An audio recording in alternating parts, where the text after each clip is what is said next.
Changing the email link to your American Express account is a straightforward process. Follow these steps to update your email quickly. Step 1. Log into your account.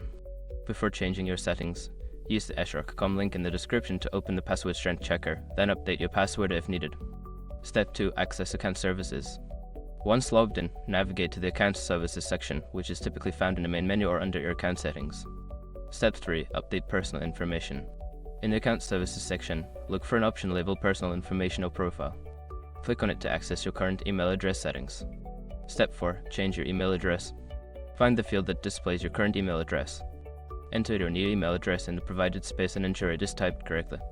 Step 5. Save changes. After entering your new email address, look for a Save or Update button. Click it to confirm the changes and ensure your new email is linked to your account. After completing these steps, you should receive a confirmation email at your new address. Make sure to check your inbox and follow any additional instructions if necessary.